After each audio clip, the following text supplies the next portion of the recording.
Mga kabads, kamusta? So meron na naman tayong bagong bubuting tingin. So nakikita nyo sa aking video, isang Honda Click.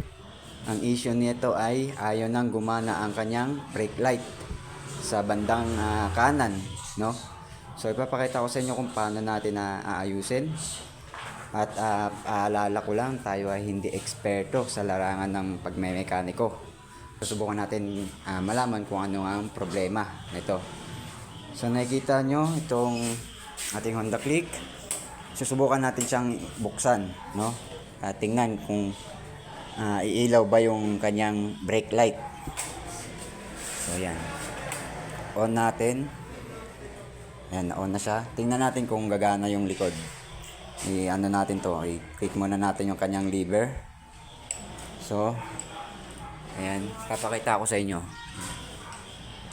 Ayaw. At nag-steady lang ang kanyang ilaw, no? Ayan. Nag-steady lang siya. No? Meron din pagkakataon na naka-off lang yung ilaw, hindi gumagana. So, pasensyahan nyo ng aking video. Ayan, papakita ko na naka-on talaga siya, no? Ayan. Naka-steady lang ang kanyang ilaw. Meron pagkakataon na naka-off yan, no? Pag pinipress natin, ayan, ayaw, kahit blink, ayaw. So ano bang problema na ito, no? So dito tayo mga kabads. Ayan, i-off muna natin to. So pasensya nyo ng aking video, medyo maingay, nasa gate lang tayo ng bahay. So nakikita kong problema na ito ay tatlo lang, no? Unang problema natin dito ay itong kanyang brake switch, no? Ito nasa ilalim. So babaklasin natin yan, no? Ito nga pala mga kabads ay pinalitan ko na ng switch at ilang araw lang ay hindi na siya gumana, no? Yung stock na ito hindi ko na alam kung saan ko na ilagay, kaya hindi ko mapapakita sa inyo. So papakita ko sa inyo kung paano baklasin, no? Lalong na sa may mga Honda Click dyan na hindi naman masyadong mabusising tao. Paano ba ayusin, no? Para makakuha kayo ng idea. So ang unang nakikitang problema na ito, yung switch nga. So kung napansin nyo naman, umilaw, okay yung lights nya, okay yung bulb nya sa likod, no? Tapos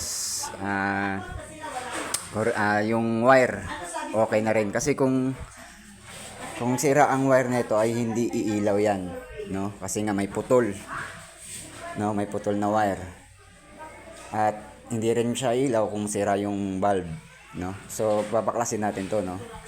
So yung pagbaklas na ito mga kabads ay ganito lang. Unahin nyo dito sa ilalim, no? Itong tornilyo na to natanggalin. Ang sukat niya ay nasa 10 mm lang, no? Madilim. Wait lang, papakita ko sa inyo. Ayan. 10 mm na open range na kailangan gamitin natin, no? So tayo gagamit lang tayo ng, saan na ba 'yon? Ito, 10 mm na close range ba 'to tawag? So ang gagawin nyo lang ay paikutin yung paganyan, pa-clockwise. Ayan. So madilim, no? Hindi nyo makita. Ayan. So yan, tanggalin nyo muna yan. Ayan. So kasi kung may problema ang wire nito, hindi iilaw dapat yung kanyang bulb, no? Pati yung wire kung may problema, kung may putol. So pagkatapos na natanggal nyo na yung kanyang screw, gamitin natin ng Philip, no? Unahin nyo talagang tanggalin yung screw na panghigpit bago itong sa taas, kasi pwede yan ma-lost thread pag hindi nyo nakita yung screw na pang-lock sa ilalim, no? So dahan-dahan lang natin pagtanggal. Ayan.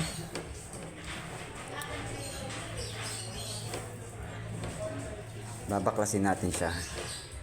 Tsaka check na rin natin ulit yung wire tsaka yung bulb kung gumagana pa sa ating gagawing DIY, no? Kung kaya may mga problema sa switch nyo, ayaw nang gumana or nagbi-blink-blink lang yung kanyang ilaw. Pag ayaw umilaw, ay papakita ko sa inyo kung ano yung dapat nyong gawin, no? So mahaba yung tornilyo na ito eh. Yan. Baklasin na natin.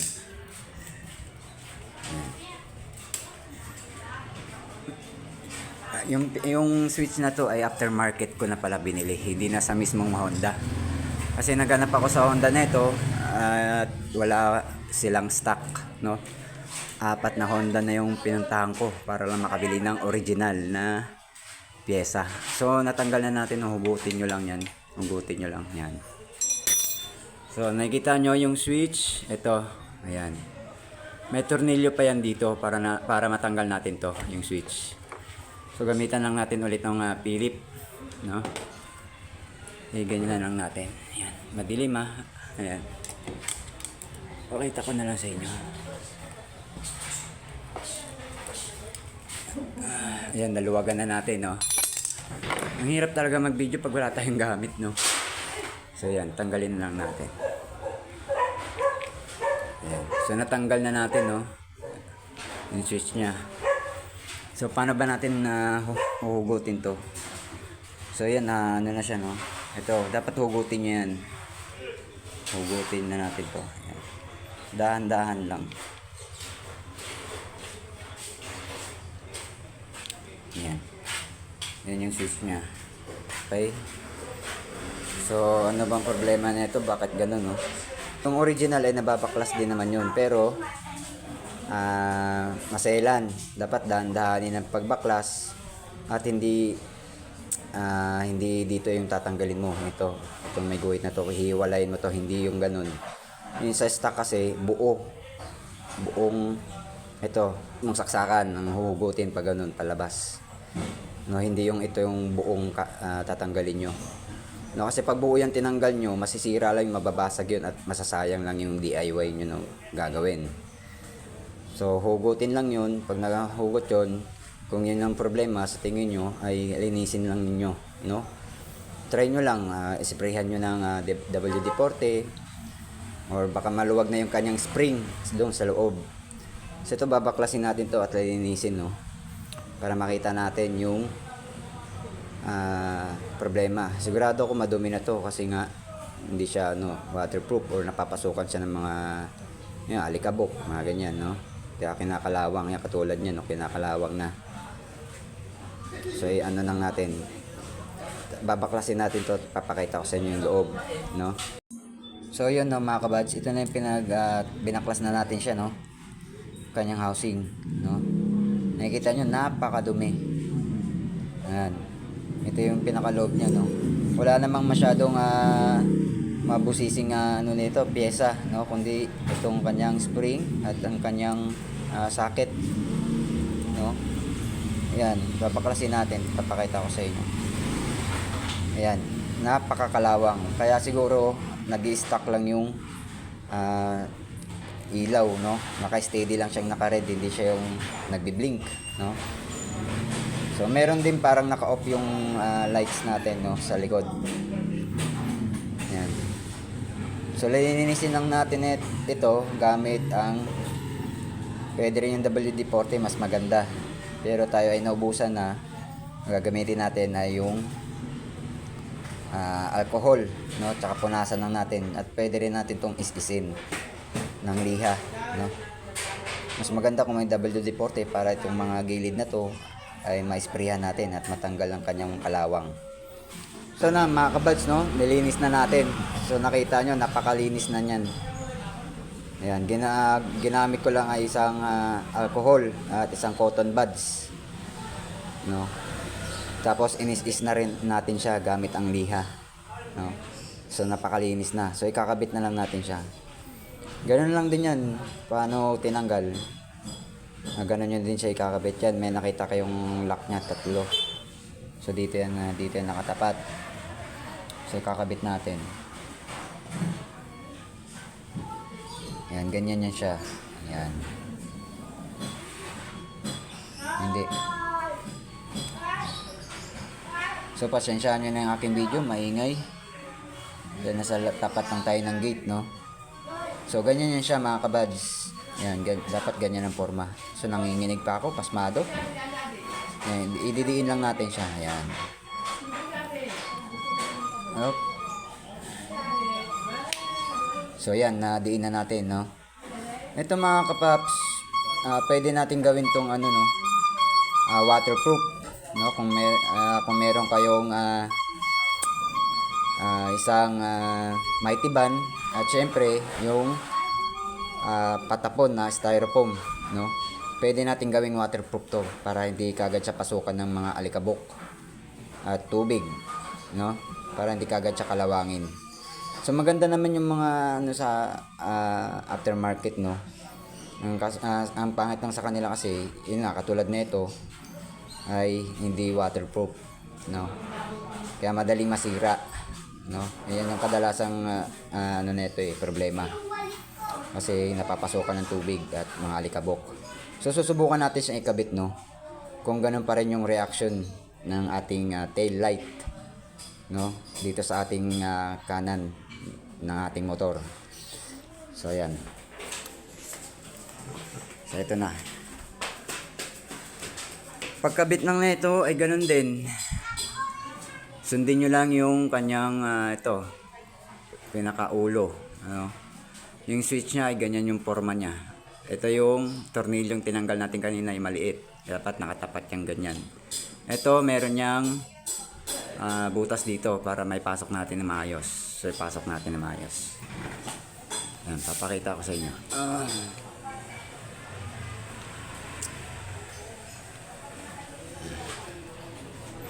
Ay hindi pala. Kailangan natin siyang ikabit muna.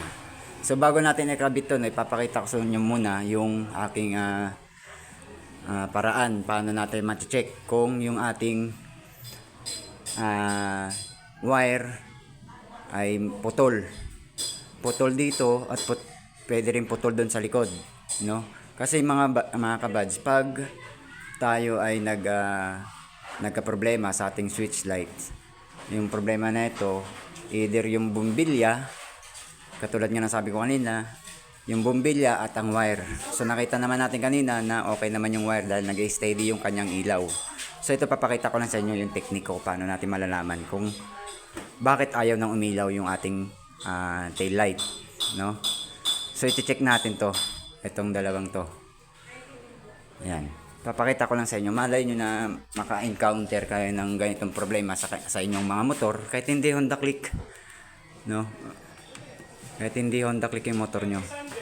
So ganito lang yung pag-check na ito mga kabads. Check natin. Hindi ipapalagay natin na ayaw umilaw yung tail light nyo, no? Ayaw umilaw. Dito lang sa kaliwa yung gumagana, no? So may gagawin tayo para ma-check natin kung may putol na wire or yung bumbilya ng ating tail light. So papakita ko sa inyo yung ating tools na gagamitin nito, no? Ayan. Ito yung gagamitin natin. Isang perasong wire na medyo matigas, no? Para maipasok natin dito, maisiksik natin dito. So kung nakikita nyo yan. So iba-bypass natin siya, no? Kunyari lang, ipalagay lang natin na sira yung inyong tail light, ayaw umilaw, no? Para malaman natin kung yun ba ang problema, kung bakit ayaw nang gumana yung ating tail light. So sana naintindihan nyo yung aking paliwanag dito, no? Nanghirap talaga mag-video. Inireklamo ko lagi, no? So ikakabit ko muna to dahil wala akong tagahawak ng camera. Papakita ko sa inyo, no? So ipopost ko lang muna to at ikakabit ko to dito. Sisiksik lang naman natin to Ito, yan, itong part na to, tsaka sa kabila, no? Dalawa yan, ganyan yan. Tawag dito, babypass natin. Yan, babypass natin para malaman natin kung okay yung tail light at yung wiring natin sa loob, no? Mga kabads, nakabit na natin, no? Na-bypass na natin siya. So titingnan natin kung ganun ulit yung respond ng ating ilaw, no? Steady lang yung kanyang pag-ilaw. So i-on natin.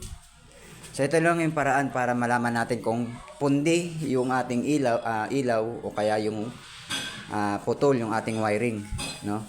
So tulad nga sabi ko kanina, pag putol ang wiring, babaklasin natin to. So napakaselan, napaka busisi na niyang ano yun, kasi tatanggalin natin to para ma-check natin yung pinaka-wire na ito sa loob. Tsaka pag hindi natin nakita yung problema na ito sa harap, pwede yan dito sa likod, yung wiring niya. Ito kailangan babaklasin natin itong buo. So napakabuting tingnan, no? Napaka-busy na. Napaka-masela na, no? So ito yung paraan natin para ma-check natin yung bumbilya at ang kanyang wiring. So i-on natin, no? Papakita ko sa inyo. So dapat ganun pa rin, no? Yung nakita natin kanina, naka-steady yung ilaw. On natin. Ayan, naka-on na siya. Ayan, nakikita nyo mga kabads, may ilaw sa likod. Ayan. Nakita nyo naman sa lamesa, no? May ano niya. Ayan, umiilaw pa rin siya. So ganun lang mga kabads, no? Kung paano mag-check ng wiring tsaka ng bulb ng ating tail light ng motor. So tatanggalin na natin yan, no? Tapos kakabit na natin yung pinaglinisan natin na switch. At testing natin kung gumana ba itong ating ginagawa, no? So ito na mga kabads, no? Nakabit na natin. So paano ba natin ito nakabit? Ipapasok nyo yung dalawang yung saksakan nya, no? Doon sa may pinakalock nya. Kasi yung ano na ito, may lock. Kailangan may pasok na ng maigi, no?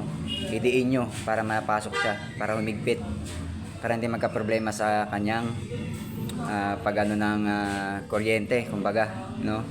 So ibabalik lang natin yan ng ganyan. So yung may butas dyan sa ilalim, papasok nyo lang, no? Ayan, dapat ganyan siya kapantay. Ayan, pantay siya dapat. Ayan. Tapos saka natin kabit, saka natin ibalik tong tornilyo maliit. So igaganyan ko muna, no? Ayan, medyo maingay, pasensyaan nyo ng aking video. Ayan.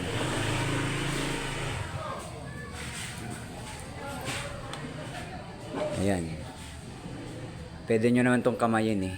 Ayan. Ayan. Pag nahigpit na siya, sa kanyo anuhan ng Philip.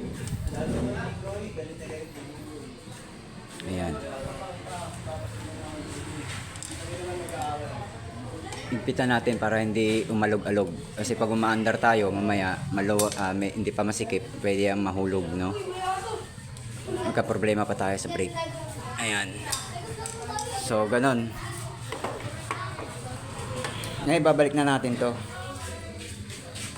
Ayan. Ayan.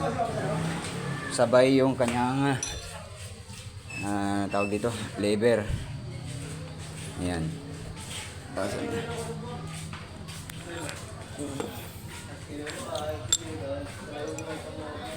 Ayan, pasensya na sa video natin, no? Papakita ko sa inyo kung paano ipasok. Ayan, dapat nakaganyan yan, no? Ayan. So pasok muna natin itong lever. Ayan.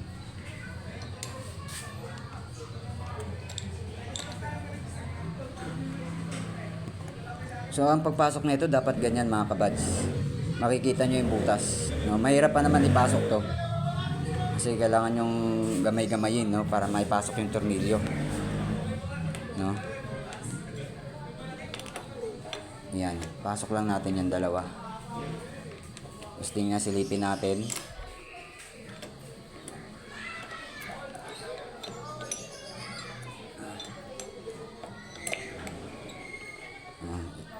Ang hirap mag-video, no? Kasi kailangan talaga dalawang kamay yung ating gagamitin.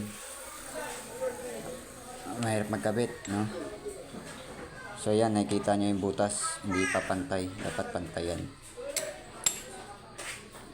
Kasi kulang tayo ng isang kamay, dapat 3 yung kamay natin, o 4, no? Mahirapan tayo. So ipopost ko muna yung video, no, para maikabit ko to at mapa-testing na natin. So yun, no, napasok na natin yung kanyang tornilyo. Bago natin higpitan yan, dapat itong spring nya ay nasa ayos. Yan. Ito yung mahabang parte, mga kabads. Dapat may lagay natin dyan sa butas. Ayan, paikot natin. Medyo maikpit na yung pagkakaano ko, no. Ayan, naipasok na natin siya. Tapos yung kaliwa, ay yung kabila, ay gaganyan lang natin. Yan yung pinaka ano niya, lock, no. So bago saka natin higpitan.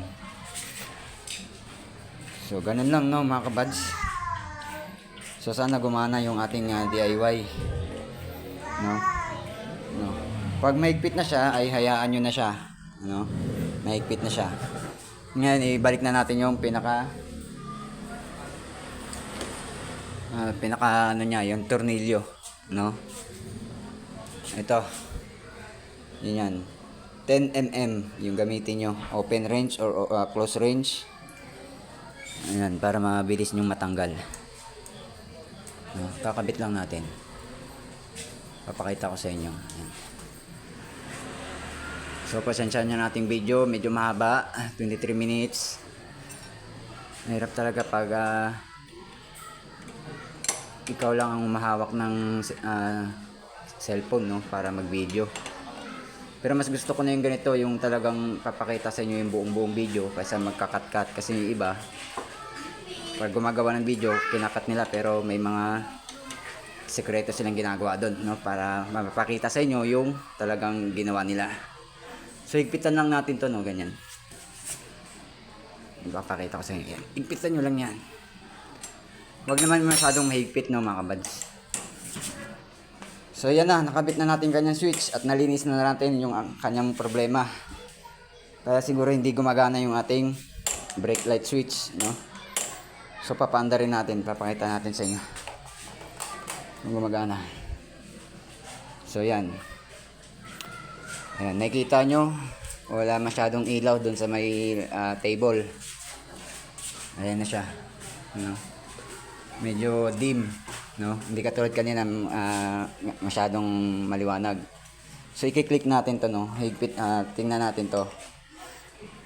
Higpitan lang natin to. Tapos obserbahan nyo na lang yung table para makita nyo. So pindutin na natin to, ha. Oh, ayan na siya, mga kabads. Pisil, bitaw. Pisil, bitaw. Pisil, bitaw. So, yun, mga kabads, no, legit yung ating ginawang DIY. No? Ganun lang yung pag-ayos ng brake light switch, no? Yung paraan. At para malaman yung mga problema, no? So, tulad nga ng sabi ko kanina, pag ayaw gumana ng inyong brake light switch, tatlo lang makikita nating problema dyan, no? Putol yung wire. Putol dito yung wire, dito mismo. Pwedeng dito, pwede din sa likod. At pag naputol yon, babaklasin natin to. Ayan, tatanggalin natin to para makita natin yung pinaka main na wire doon sa pinaglagyan ng switch. Pag wala dito ang problema, nandun sa likod. Babaklasin natin yan, yung ano na yan, ito. Yan. Babaklasin natin yan. So, napakabusisi na, no? Para malaman natin. So, buti na lang ganito lang yung problema ng ating Honda Click, no? Na brake light switch. Ayan. Okay naman siya, mga kabad. Sakto lang ang kanyang higpit. Wala namang problema, no? Sa ating switch. So, ganun lang, mga kabads, no? So, paanda rin natin. Switch natin ulit. Tingnan nyo sa table, walang ilaw, no? Ayan. Umilaw siya dahil nakabukas na yung motor. Ito nga pala, mga kabads, no? Pag nakabit nyo na yung brake light switch, kailangan mag-start yung motor mo pag piniga mo tong lever, no? Kasi alam naman natin sa automatic na mga motor, hindi mag-start yung ating motor hanggat hindi natin hinahawakan ang brake or pinipisil yung brake lever, no? Yan ang kagandahan din sa isang automatic na motor dahil safety first, no? Pag sasakay ka, kailangan mong humawak agad or pisilin agad yung brake light, no? Safety na yon para hindi kayo umandar, no? So titingnan natin. Ayan, paanda rin natin siya. So ayan, nakikita nyo may ilaw, ipipress ko ulit. Ayan. Pa-start natin. Kailangan mag-start yung mag-start yung kanyang pag-andar. No? Kasi konektado yan mga kabads. Doon. Kasi combo brake nga siya eh, no? Kaya may konektado to doon sa pinaka main na ano natin, no? Brake doon sa kabila. So sana naintindihan nyo yung aking explanation. Paalala ko nga ulit, hindi tayo eksperto, tayo lang mabuting-ting. So i-start natin, no? So ito yung start button niya. Ang dilim. Ito. So yan, nakabukas. May ilaw. I-start natin. I-press natin. Umilaw. Naka-press. Ayan. I-start natin. Dapat mag-i-start yan mga kabads. Hop. Ayaw ah. Naku. Yari. Ayan. Tingnan natin yung kanyang tukod. Ayan. Kaya hindi nag-start, no? Ganyan natin yan. Papakita ko sa inyo ulit. Oh, nilaw. Oh, piga. Oh, naririnig nyo naman, no? Pinipiga-piga natin, no? Para malaman natin kung anong sira. Yan. Okay, start. Piga ulit. Piga. Start. Ayan, mandar siya mga kabads. So, ganun lang yung ating DIY. No? Ayan siya. Nag-start na siya gamit itong ating ginawang DIY na pag-aayos sa brake light natin. Ayan, yun yung gumagana. Gasolinador.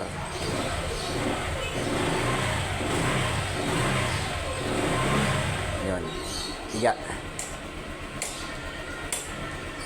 Okay, so nabawasan na tayo ng problema sa ating motor. Kasi mga kabads, kung bibili tayo ng pyesa nito, original sa Honda ay pumapalo ng 250. Sa version 1 yun ha, hindi ko lang alam sa version 2 kung magkano. Nasa 350 din ata. Oh. 250 to 350 yung halaga. So, yun lang mga kabads. Sana meron kayo natutunan kahit konti dahil napakahirap ng video. I-like nyo naman at i-share sa mga kakilala nyong may motor kung ganito yung problema nila. Konting linis lang, no? So sunod na video ko na lang gagawin yung paggawa natin ng waterproof na ito. So yun lang mga kabads, ingat kayo palagi sa inyong biyahe. God bless.